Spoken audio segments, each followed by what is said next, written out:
नमस्कार साथियों, स्वागत है आपका करंट अफेयर खास सेशन में। इस वैदिक खास सेशन में हम बात करते हैं उस दिन के होने वाले प्रमुख करंट अफेयर्स क्या-क्या हैं और उन करंट अफेयर से आपके कौन से क्वेश्चन परीक्षा की दृष्टि से इम्पोर्टेंट हैं, जो बन सकते हैं, उनके बारे में इसमें सेशन में और इस सेगमेंट में हम करते हैं चर्चा। तो आइए शुरू करते हैं आज के प्रमुख करंट अफेयर और उनके क्या आंसर हो सकते हैं। उससे पहले अगर अगर आप मेरे चैनल पे नए हैं, तो चैनल को लाइक कर लीजिएगा, शेयर कीजिएगा, कमेंट करिए। सबसे इम्पोर्टेंट कि आप सब्सक्राइब कर लीजिएगा और बेल आइकन को प्रेस कर लें, जिससे कि मेरे द्वारा अपलोड किए गए कोई वीडियो हैं, उनके नोटिफ़िकेशन आप तक पहुँच पाएँ और सबसे पहले आप मेरे वीडियो को देख पाएँ। आपको बता दें, इसी चैनल पे अभी हाल ही जल्द ही में क्या करने वाली है, यूपी स्पेशल सीरीज़ स्टार्ट की जाने वाली है, जिसमें यूपी स्पेशल के जितने भी एस्पेक्ट्स हो सकते हैं, जो कि स्टैटिक पोर्शन है यूपी का, जो कहीं न कहीं आपके कल्चर या आपके बेसिक नॉलेज के बारे में जो भी आएगा, जो आप किसी भी पेपर तैयारी करें, चाहे वो पीसीएस रैंक से लेकर आप वनडे एग्ज़ाम के कोई भी एग्ज़ाम की तैयारी करेंगे, वो कहीं न कहीं क्या होगा, आपके लिए इम्पोर्टेंट होगा। तो आप ज़रूर जुड़िए इस चैनल से और उसका फ़ायदा उठाइए। तो आइए देखते हैं आज के प्रमुख करंट अफ़ेयर। सबसे पहले देखते हैं आज के पहले प्रश्न को। और क्या पहला प्रश्न ये कह रहा है कि हाल ही में किस भारतीय को संयुक्त अरब अमीरात, जिसको बोलते हैं यूनाइटेड अरब अमीरात यूएई, उसके द्वारा गोल्डन वीज़ा अवार्ड, ठीक है? तो उनका जो वीज़ा है, जहाँ पर आपको एंट्री मिल जाएगी, उससे किसे सम्मानित किया गया है? इसका आंसर बता दें आपको। इससे सम्मानित किया गया है, ये बॉलीवुड के अभिनेता हैं तुषार कपूर, ठीक है? ये जितेंद्र के बेटे हैं और इनको क्या किया गया है, यूएई द्वारा गोल्डन वीज़ा अवार्ड से सम्मानित किया गया है। अगर गोल्डन वीज़ा अवार्ड की और थोड़ा डिटेल में देखते हैं, तो ये बॉलीवुड में इससे पहले जो साउथ एक्टर मोहनलाल और शाहरुख खान को ऑलरेडी ये गोल्डन वीज़ा अवार्ड मिल रखा है। अगर गोल्डन वीज़ा अवार्ड मिलने से इन्हें क्या फ़ायदा होगा और यूएई है उसको उसने जो गोल्डन वीज़ा अवार्ड दिया तो उसे इससे क्या फ़ायदा होने वाला है, तो आपको बता दें। अगर किसी को गोल्डन वीज़ा अवार्ड मिल जाता है, तो वो क्या करेगा, वो 5 वर्षों से लेकर 10 वर्षों तक क्या कर सकेगा, बिना किसी और भी परमिशन लिए क्या कर सकेगा, आसानी से रह सकता है वो यूएई के अंदर, जिससे उसे क्या होगा, ना केवल वहाँ पर अपने कार्य कर सकता है, बल्कि अगर पढ़ाई करना चाहता है, रिसर्च एंड डेवलपमेंट कार्य करना चाहता है, कोई अगर अगर आप किसी भी इनोवेशन कार्य में लगना चाहता है या फिर कोई क्रिएटिव पर्सन है, एंटरप्रेन्योर पर्सन है, वो क्या कर सकते हैं, वहाँ पर रह सकते हैं। तो ऐसा ये क्यों दे रहे हैं कि आप 5 से 10 साल तक बिना किसी स्पॉन्सरशिप के स्टेट के रहिए और कोई दिक्कत नहीं होगी। उसका रीज़न क्या है? 2 रीज़न है। एक तो क्या हुआ आपको पता होना चाहिए, 2019 में क्या हुआ था, जब कोरोना कोविड-19 की वजह से क्या हुआ था, बहुत सारे लोग उस देश यूएई को छोड़ के चले आए हैं, तो ऑलरेडी वहाँ पर जो वर्किंग फ़ोर्स है वो क्या हो गया है, कम हो गया है। वर्किंग में भी जो स्किल्ड हैं, नॉलेजेबल लोग हैं, वो कम हो गए हैं। अगर यूएई की बात की जाए, तो यूएई इसलिए चाहता है क्योंकि इसने बात की है इनोवेटर के, एंटरप्रेन्योरशिप के, स्किल्ड लोगों के बारे में, या फिर जो अपने क्षेत्र के माहिर कलाकार हैं, साथ ही साथ जो क्या हैं, जो क्रिएटिव पर्सन हैं, उनको ये अपने जब देश में बुलाएँगे, तो कहीं न कहीं जो उनके अप्रयुक्त पड़े हुए सोर्सेस हैं, वो क्या करेंगे, इसका यूज़ करेंगे और कहीं न कहीं यूएई की जो बनावट में, उसके विकास में वो मदद करने वाले हैं। ऐसा यूएसए की टर्म पे वो चलने वाली कोशिश कर रहे हैं, इसलिए वो गोल्डन वीज़ा अवार्ड क्या कर रहे हैं, दे रहे हैं। भारत को इससे फ़ायदा होने वाला है, क्योंकि भारत में आपको पता होना चाहिए, बहुत सारे लोग क्या हो गए थे जब यूएई से आ गए, वो भी बेरोज़गार हो गए, उनकी भी लगातार माँग चल रही थी। अब क्या किया जाए, प्रोटोकॉल थोड़े नॉर्मल किए जाएँ और कहीं न कहीं क्या किया जाए, लोगों को बुलाकर वहाँ पे आसानी से उनको मिल सके रोज़गार, विदेश जा सकें, तो वो भी इसकी माँग कर रहे थे। तो कहीं न कहीं उनको भी लाभ होने वाला है और यूएई को लाभ होने वाला है, इसलिए ये चर्चा में आजकल बने हुए हैं। देखते हैं अब अगला प्रश्न।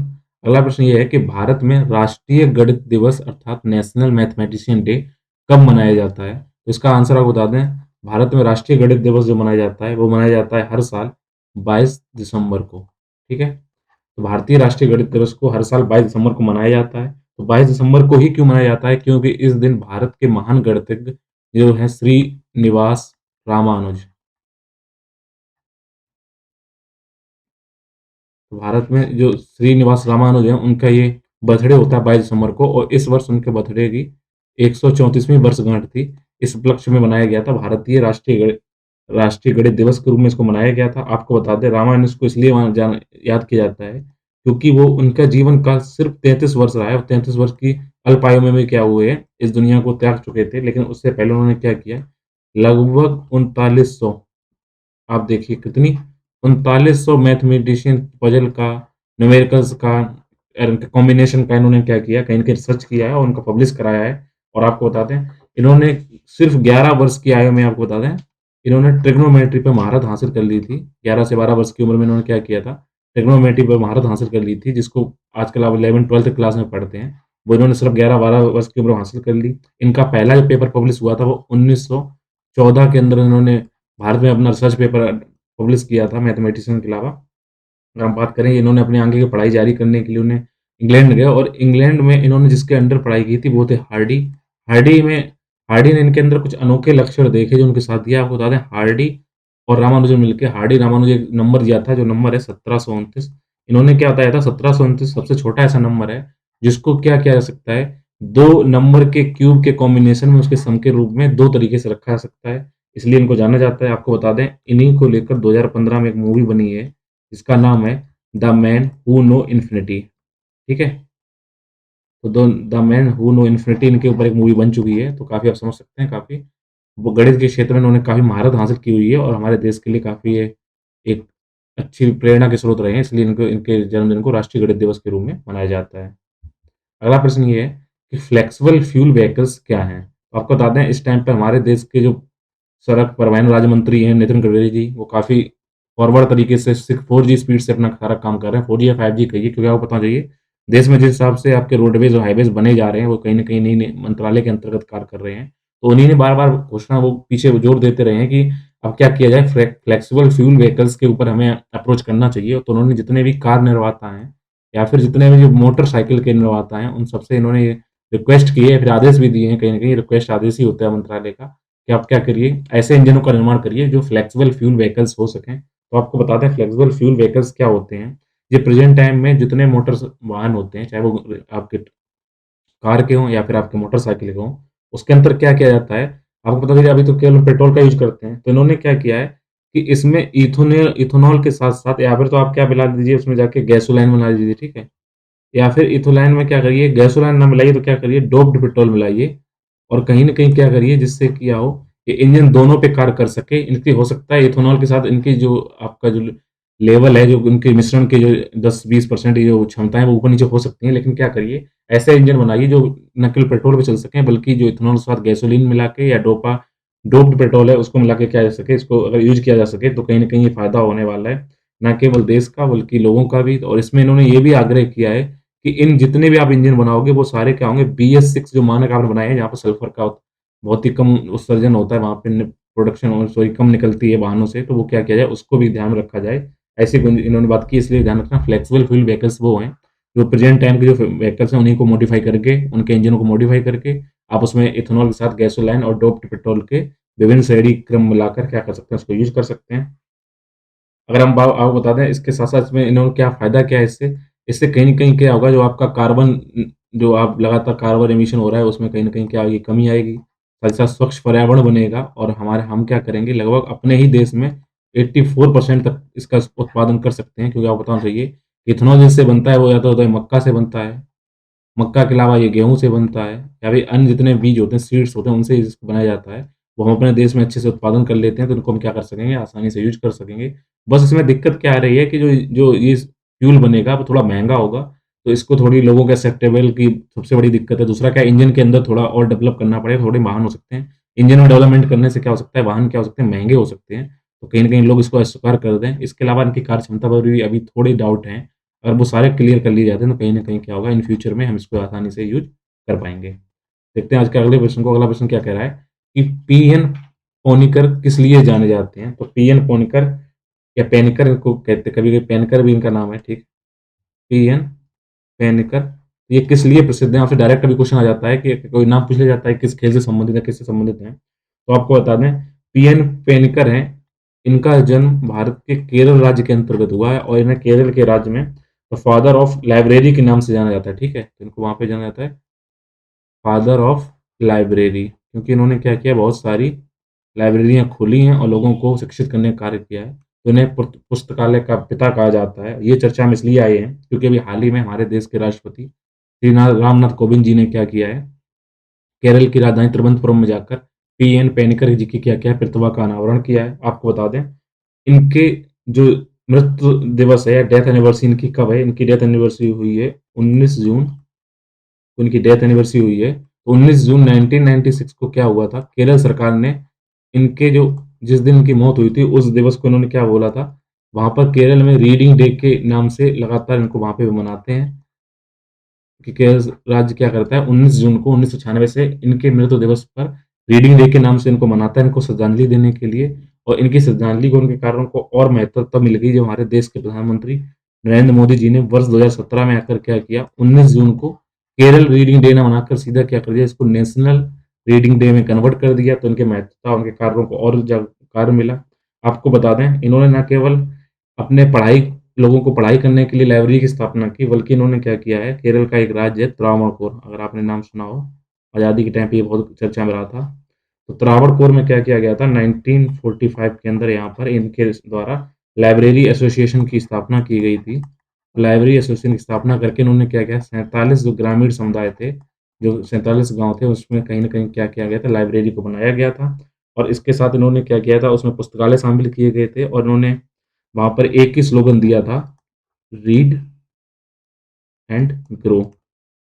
मतलब आप पढ़िए और आगे बढ़िए। तो पढ़ाई के महत्व को समझते थे। तो इनकी पढ़ाई के महत्व को, इनके योगदान को देखते हुए अब 19 जून 1996 से केरल में और 2017 से भारत के अंतर्गत नेशनल रीडिंग डे पीएन पौनेकर जी के मनाया जाता है। इनको फादर ऑफ लाइब्रेरी कहा जाता है। पुस्तकालयों के कार्य करने के लिए इनको जाना जाता है। देखते हैं अगले प्रश्न को। अगला प्रश्न क्या कह रहा है, भारत में ओलिव रिडले कछुए, तो कछुए की कौन सी प्रजाति है, ओलिव रिडले, किन स्थानों पर अंडे देते हैं। तो ये काफी सुखद घटना होती है और कहीं न कहीं प्रकृति की स्वस्थ प्रकृति के सूचक भी हैं और हमारे एनवायरनमेंट को बैलेंस करने का कार्य करते हैं। तो भारत को ये सौभाग्य मिला हुआ था। आपको बता दें, भारत के जो, अब अगर आप नक्शा देखेंगे तो कुछ इस तरीके से, तो पूर्वी तट पे जाएँगे तो इस पूर्वी तट पे क्या करते हैं, ये कछुए क्या आते हैं और यहाँ पे बंगाल की खाड़ी में अपने आप नेस्टिंग करते हैं, अर्थात यहाँ पे घोंसले बनाते हैं और वहाँ पे कहीं न कहीं ये चीज़ इनकी, वहाँ से बच्चे निकलते हैं अंडों से। तो यहाँ ओलिव रिडले कछुए हैं। तो अगर भारत में बात की जाए तो भारत के ये ओडिशा राज्य के अंदर क्या करते हैं, ये जाकर अंडे देते हैं। और ओडिशा राज्य के अंदर सिर्फ 3 जगह ऐसी हैं जो चिल्का झील के आस-पास हैं, जहाँ पर ये अंडे देते हैं। तो आपको बता दें इनमें कौन-कौन से हैं। पहला इम्पोर्टेंट नाम है गहरमाथा, दूसरा इसके अंतर्गत आने वाला है देवी नदी का मुहाना,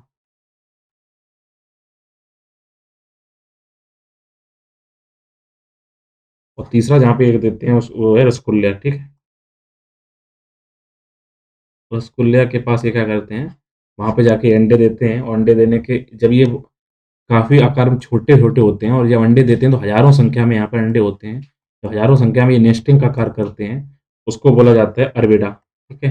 उसको अरबिडा के नाम से जाना जाता है। तो इस तरीके से क्या करते हैं, ये यहाँ पे अंडे देते हैं और कहीं न कहीं क्या होता है कि यहाँ ये प्रकृति में बार-बार ये हमारे दूर से चल-चल के आते हैं और यहाँ पर इसी तट पे आकर अंडे देते हैं। आपको बता दें, इसको आईयूसीएन की अगर श्रेणी में देखा जाए, international union for conservation of nature, इसकी जो रेड लिस्ट निकलती है, तो रेड डाटा लिस्ट जो रेड लिस्ट होती है, तो रेड लिस्ट में इनकी अगर देखें स्थिति क्या है ओलिव रिडले कछुओं की, तो ये सुभेद्य हैं, वल्नरेबल कैटेगरी में आते हैं। कहीं न कहीं क्या है, इनकी स्थिति अभी ठीक नहीं है, तो इसलिए चर्चा में बने हुए हैं। तो इनके आप नाम याद रखिएगा।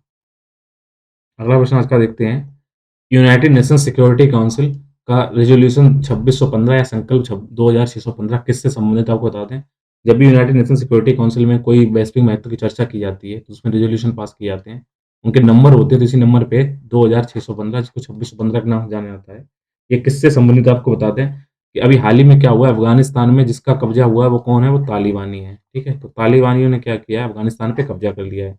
लेकिन तालिबानियों को आप सपोर्ट नहीं कर सकते हैं, वो कहीं गलत है, लेकिन जिस हिसाब से आर्थिक हालात अफ़गानिस्तान के बने हुए हैं और सर्दियों में जहाँ भुखमरी की दिक्कत आ रही है, गरीब लोग बहुत काफ़ी दिक्कत में जूझ रहे हैं, वो अपनी मौत से उसमें लड़ाई लड़ रहे हैं और कहीं न कहीं उनकी क्या आर्थिक स्थिति खस्ता-बेहाल हो चुकी है, वो दाने-दाने को मोहताज हैं।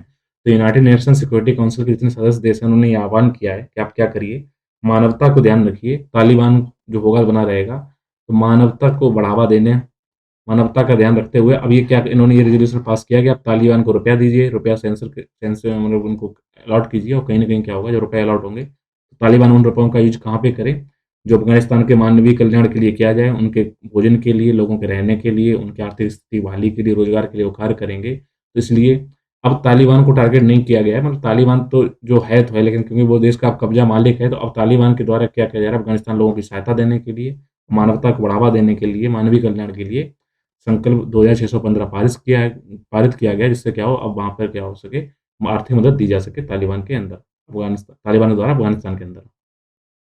देखते हैं आज के अगले प्रश्न को कि हाल ही में लंबी दूरी की किस मिसाइल का सफलतापूर्वक परीक्षण किया गया है? तो ये प्रश्न आपसे बन सकता है। अभी तो ताज़ी-ताज़ी बात है, कुछ घुमा के प्रश्न बन सकता है कि इसका नाम बताइए, इसकी रेंज बताइए। तो आपको बता दें, सबसे पहले जो मिसाइल का हमने सफलतापूर्वक परीक्षण किया है, इसका नाम है प्रलय। ठीक है? तो आपसे पूछ सकते हैं पेल्ले मिसाइल के बारे में, पेल्ले मिसाइल क्या है? तब आप बताइएगा। तो इस मिसाइल को क्या किया गया है, पेल्ले मिसाइल को हमने सफलतापूर्वक परीक्षण किया है। ये हमारे पूर्ण रूप से स्वदेशी रूप से इंडिजीनियस रूप से बनी हुई है। अगर आपसे प्रश्न ये आता है कि पेल्ले मिसाइल को किसके द्वारा विकसित किया गया है? इसको भारत के defence research and development organisation अर्थात डीआरडीओ के द्वारा विकसित किया गया है। ये जो मिसाइल है ये सतह से सतह पर ही मार करती है, यानी कि आप ज़मीन से इसको दागिए और ज़मीन सामने जाके ये क्या करेगी, टारगेट को नष्ट करेगी, नेस्तनाबूद करेगी। तो सतह से सतह में मार करने वाली ये मिसाइल है। अगर आपसे अगला वो क्वेश्चन आ सकता है कि इसकी रेंज कितनी है, आपको बताते हैं। ये लंबी दूरी भारत की अभी तक की सबसे लंबी दूरी की मिसाइल है, जिसको सफलतापूर्वक हमने परीक्षण कर लिया है। तो इससे हम 150 किलोमीटर से लेकर 500 किलोमीटर तक क्या कर सकते हैं, निशाना साध सकते हैं, टारगेट को ध्वस्त कर सकते हैं। ऊपर से इसकी खासियत क्या है, सबसे बड़ी क्या है, सेमी बैलिस्टिक मिसाइल है, ठीक है? इस चीज़ को आप ध्यान रखिएगा, ये सेमी बैलिस्टिक मिसाइल है। तो आप कहेंगे सर सेमी बैलिस्टिक मिसाइल क्या होता है? अगर आप किसी भी बैलिस्टिक मिसाइल को अगर आप लॉन्च करते हैं, वो क्या करती है, पहले ऊपर जाती है, स्पेस में जाके क्या करती है, अगर आपका टारगेट एरिया ये है, यहाँ पे आके क्या कर देती है, हमला करती है, उसको नष्ट कर देती है। लेकिन इसमें दिक्कत क्या होती है, क्योंकि इनका पाथ एक फिक्स होता है, तो दूसरे देश के द्वारा क्या करते हैं, इंटरसेप्टर मिसाइल होती हैं। तो इंटरसेप्टर जो मिसाइल होती हैं, वो क्या करती हैं, वो इसको आसानी से क्या कर सकती हैं, इनको भी रास्ते में ही नष्ट कर सकती हैं। लेकिन जो अभी आपने पेल्ले की बात की, पेल्ले क्या है? ये सेमी बैलिस्टिक है, बैलिस्टिक इसका मतलब क्या है? ये ऊपर तो जाती है, लेकिन क्या कर सकती है, अपना पाथ चेंज कर सकती है, फिर टारगेट पे आके ब्लास्ट कर सकती है, जिससे क्या होता है, ये इंटरसेप्टर जो मिसाइल होती हैं, उनकी नज़रों से बच सकती हैं और कहीं न कहीं वो ईज़िली टारगेटेड नहीं होती हैं। तो काफ़ी अचूक निशाने के लिए कार्य करती हैं, इसलिए ये चर्चा में बने हुए हैं, ध्यान रखिएगा। अभी हमने डीआरडीओ के सहयोग से स्वदेश रूप से पूर्ण विकसित पेल्ले मिसाइल का हाल ही में सफलतापूर्वक परीक्षण कर लिया है। ये 150 से 500 किलोमीटर की रेंज है और ये सेमी बैलिस्टिक मिसाइल है। ये सतह से सतह में क्या करती है, मार करती है, ठीक है? देखते हैं आज के अगले प्रश्न को। अगला प्रश्न ये कह रहा है, वर्नाकुलर इनोवेशन कार्यक्रम किसके द्वारा लॉन्च किया गया है? तो आपको बता दें किसके द्वारा, क्या सारा बताते हैं। तो वर्नाकुलर जो इनोवेशन कार्यक्रम है, इसको लॉन्च किया गया है अटल इनोवेशन मिशन। आपने देखा होगा स्कूलों में अटल टिंकरिंग लैब चल रही है, छोटी-छोटी लैब के रूप में बॉक्सेस स्थापित किए जा रहे हैं, जिससे क्या हो सके, बच्चों के अंदर वैज्ञानिक प्रतिभा और वैज्ञानिक सोच का क्या विकास हो सके। तो अटल इनोवेशन के तहत वर्नाकुलर इनोवेशन कार्यक्रम चलाया गया है। अगर आपसे क्वेश्चन ये आता है, यूपीएससी में पूछा भी जा चुका है कि अटल इनोवेशन मिशन है, इसको किस संस्था के द्वारा चलाया गया है? तो इसको बता दें, इसको नीति आयोग द्वारा, जो भारत की थिंक टैंक है नीति आयोग, नेशनल जो एक थिंक टैंक बनाया गया है पूरे देश में, नीति आयोग, उसके अंतर्गत अटल इनोवेशन कार्य करता है और अटल इनोवेशन के अंतर्गत वर्नाकुलर इनोवेशन कार्यक्रम को चलाया गया है। अगर देखें इस कार्यक्रम में होगा क्या, आपको पता है कि देश में, हमारा देश एक बहुलतावादी देश है और यहाँ पर कई भाषाएँ बोली जाती हैं। अगर संविधान की अनुसूची में जितनी समृद्ध भाषाएँ हैं, तो टोटल कितनी है? 22 भाषाएँ ऐसी हैं जो हमारे संविधान ने इसमें हमको इसमें दिया है, तो आपको बता दें। तो अब इसमें वर्नाकुलर इनोवेशन ने कोई जो कार्यक्रम है, इसके अंदर ये टारगेट किया गया है कि अगर कोई भी एंटरप्रेन्योर है, जो रिसर्च एंड डेवलपमेंट करता है, इनोवेशन करता है और कहीं क क्या है, बस उसकी जो इनोवेशन है, उसकी जो सूचना है, सिर्फ़ भाषा के आधार पर दूसरे लोगों तक ना पहुँच पाए या फिर भाषा के अभाव में क्या हो सके, वो अपनी बातें आगे तक ना रख सकें, तो उससे अच्छा है कि आप करिए, भाषा के अवरोध को दूर करिए। तो भाषा का अवरोध करने के लिए वर्नाकुलर इनोवेशन कार्यक्रम चलाया गया है। इस कार्यक्रम के अंतर्गत 22 कम से कम ऐसे प्रोजेक्ट बना लिए गए हैं जो डिफरेंट भाषा में है। अगर आप किसी भाषा में हैं, तो अब भाषा अवरोध नहीं बनेगी आपके जितने भी रिसर्च डेवलपमेंट, इनोवेशन के कार्यक्रम को आगे बढ़ाने में देश के अंतर्गत। इसलिए वर्नाकुलर इनोवेशन कार्यक्रम को चलाया गया है। देखते हैं आज का अगला लास्ट प्रश्न क्या है। आज का लास्ट प्रश्न ये है कि तोलका पीएम के रचनाकार कौन है? तो आपको बता दें, तोलका पीएम हमारे आर्ट एंड कल्चर की इम्पोर्टेंट टॉपिक है और कहीं न कहीं पूछा जाता है। तो सबसे पहले बता दें, तोलका पीएम की रचना की गई है, तो उनके नाम पर ही इसका नाम तोलका पीएम रखा गया है। तो तोलका पीएम के रचनाकार का नाम है तोलका पीआर, ठीक है? तोलका पीआर। तो तोलका पीएम के रचनाकार कौन है? तोलका पीआर हैं। तो आपको बता दें, तोलका पीआर इनके रचनाकार हैं। तो तोलका पीएम की क्या यहाँ पे इम्पोर्टेंस आपको बताते हैं। तमिलनाडु के अंदर जो भाषा बोली जाती है, वो बोली जाती है तमिल। तो तमिल के अंतर्गत तोल्काप्पियम को एक साहित्यिक कार्य के रूप में जाना जाता है। ये साहित्यिक रचना है तोल्काप्पियर की, जो लिटरेचर के रूप में तमिल के अंतर्गत जानी जाती है। बेसिकली क्या है, ये वहाँ पर तमिल जो व्याकरण है, उसके रूप में इसको जाना जाता है। इसमें व्याकरण के बारे में इसमें बात की गई है। लेकिन ये केवल अगर व्याकरण की होती, शायद इतना महत्व नहीं होता। इसका महत्व देने का प्रमुख कारण क्या है कि तोल्काप्पियम के अंदर ना केवल व्याकरण की बातें की गई हैं, बल्कि अगर तोल्काप्पियम के आप सही से अध्ययन करते हैं, तो उसके अंतर्गत कई उस जिस टाइम ये रचना की गई है, उस टाइम की ये सामाजिक और वहाँ के जो आर्थिक स्थिति कैसी रही थी उस समाज की, उसके बारे में डिटेल में जानकारी देता है, इसलिए काफ़ी इम्पोर्टेंट हो जाता है। अगर हम इसकी बात करें, इसकी रचना ऐसी मानी जाती है, लगभग ईसा पूर्व पहली शताब्दी के अंतर्गत इसको रचना को माना गया है। आपको बता दें, इस रचना को सबसे इम्पोर्टेंट क्या है, अगर आप साउथ का लिटरेचर जानना चाहते हैं, तो साउथ का लिटरेचर सिर्फ़ तमिल में कब मिलेगा, जब संगमकालीन अध्ययन करेंगे। तो संगमकालीन जहाँ पर जो जितने विद्वान थे, उनकी जब गोष्ठियाँ हुई थी, संगोष्ठियाँ हुई थीं, उसको संगम बोला गया था, उनके मिलाप को। संगमकालीन साहित्यों में इसकी भी रचना की गई थी तोल्काप्पियम की तोल्काप्पियर के द्वारा। बेसिकली तमिल की व्याकरण थी, लेकिन इसमें अगर सही इसमें क्या है, इसमें उस टाइम के सामाजिक और आर्थिक ताने-बाने क्या थे, उसके बारे में कंप्लीट जानकारी इसके द्वारा मिलती है। इसलिए इसका आप याद रखिएगा कि तोल्काप्पियम को तोल्काप्पियर के द्वारा रचा गया है। इसको तमिल साहित्य ग्रंथ के रूप में, तमिल व्याकरण के रूप में जाना जाता है। तमिलनाडु क्या है बता दें, इससे आप कन्फ्यूज़ ना होइएगा, क्योंकि इसके ऊपर ही एक राज्य है जिसका नाम है आंध्रा, और आंध्रा के अंतर्गत आपको बता दें, आंध्रा के अंदर कौन-सा यूज़ किया जाता है, वहाँ पर किया जाता है आपको तेलुगु, ठीक है? तमिलनाडु में तमिल और आंध्रा के अंदर तेलुगु, ये काफ़ी यहाँ पे इनके तनाव भी रहते हैं, क्योंकि तमिल-तेलुगु विवाद होता रहता है। अगर आपको और अच्छे से समझना हो, तो आप बता जो तमिल के अंदर जो इस टाइम पे जो कार्य करते हैं बॉलीवुड के, सॉरी अगर मूवी की बात करें, तो जो रजनीकांत हैं, रजनीकांत कहाँ से बिलॉन्ग करते हैं? रजनीकांत जो जहाँ मूवी कौन-सी है, वो हैं तमिल की। वहीं पर अगर तेलुगु की बात की जाए, तो आज से ऐसा जो बाहुबली मूवी बनी है, बाहुबली मूवी बेसिकली किससे बनी है? वो बनी है तेलुगु भाषा में। बेसिक वो किस भाषा में? तेलुगु में है, और रजनीकांत किसमें करते हैं? तमिल में मूवी करते हैं। इसी के साथ आज का सेशन कंप्लीट होता है। सारे टॉपिक कंप्लीट हो गए हैं। मिलेंगे नए सेशन में नए टॉपिक के साथ। तब तक के लिए जुड़े रहिए मेरे यूट्यूब चैनल आकाश आर्या के साथ। अपना ख्याल रखिए और अपनी पढ़ाई को करते रहिए। धन्यवाद।